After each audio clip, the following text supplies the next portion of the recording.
on.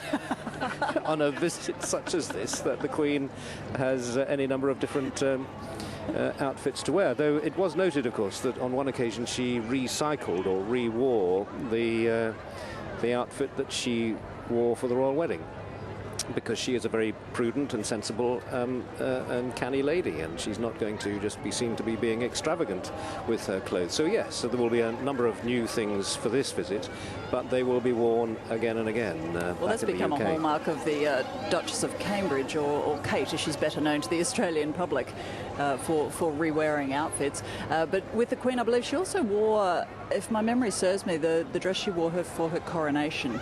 She wore to open Parliament House, which might have been in Canberra some years later. Yes, I think that's absolutely right, and clearly that would have a resonance. And there we are. That's one of those little she's mementos. Got a painting as well. Yes, and so many people, I think, have brought mementos and photographs that were taken during that memorable 1954 visit. And indeed, I've spoken to several of them during the course of the past 10 days. People who presented poses and who were presented to her all those years ago, 57 years ago, that's right, isn't it? Yes. And who they were meeting up again. So one just has to wonder, how much does the Queen... She does have, by all accounts, a pretty formidable memory for small detail. So maybe just on occasions she will remember a particular occasion, particularly, of course, during such a memorable and signal visit as that first one to Australia back in 1954. So just having a word there with the Premier of Western Australia. Well, I believe what's set to happen is, while Her Majesty is making her way along, the Duke is going to visit the celebrity butcher, who's got another barbecue stand there. And I believe that the Duke is quite a keen barbecue chef himself. Is that correct? Yes. Have you got evidence of this? Oh, yes, he is. He is always in charge of they have a lot of barbecues when they go to Balmoral during the summer, and that's become quite a royal tradition.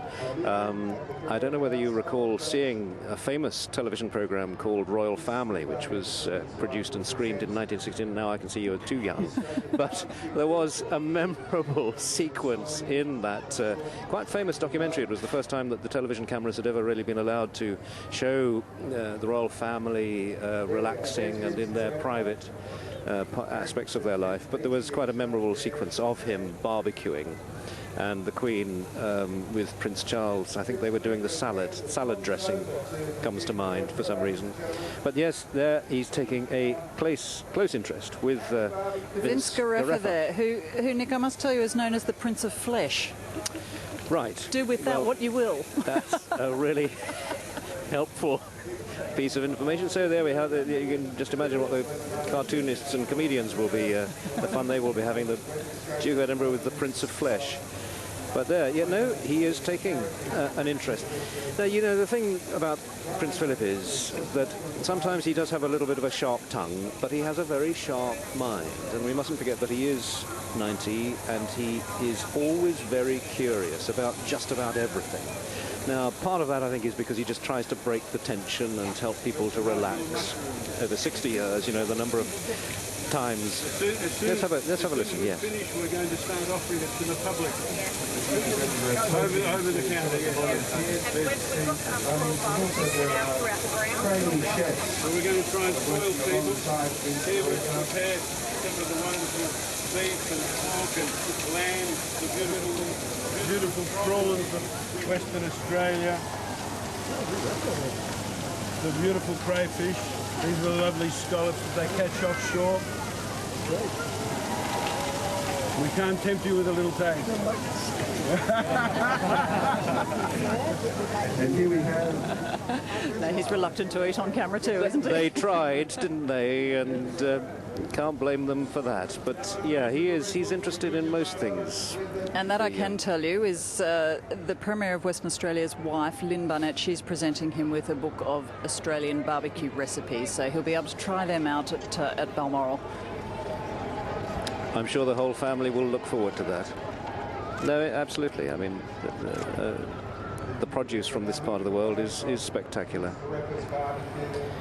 And she's seen quite a bit of foodstuffs this year. She was in Cork in the Republic of Ireland back in March. And, of course, that's another foodie capital. And they tried to get her to eat things as well, but didn't succeed.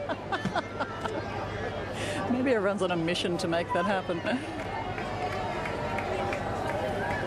You mentioned the downtime and the rare relaxing time that the royal family takes that we're not normally privy to. How often is that? There really can't be that much of it.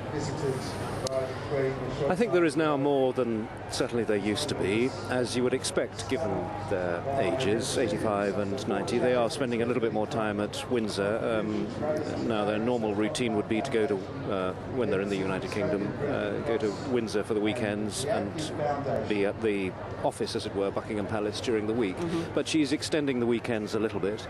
But of course she can do the functions of head of state at Windsor Castle, but I think she prefers it there. It's rather more relaxed. Well, it used to be a tradition for her to meet with the Prime Minister. Was it weekly? Does that still occur? It does, yeah. Generally on a Tuesday evening, David Cameron or whoever the Prime Minister is will go down to Buckingham Palace and has the audience with the Queen. But she is, yes, she is slowing down, but it's almost imperceptible. I think she's very reluctant to be seen to be offloading any of the major responsibilities. And so long as her health remains good, I'm sure that is how she will wish to continue. The Prince of Wales is there. He is doing a little bit more, but she is still very focused on remaining an active head of state, and she is. And you mentioned the Duke's advanced years just earlier, but he's still able to put a smile on the faces of the charity workers there. We saw him at that third barbecue stop there, and that's manned by the charity workers who'll be benefiting from today. And he's had a bit of a joke and a smile with them, which is lovely.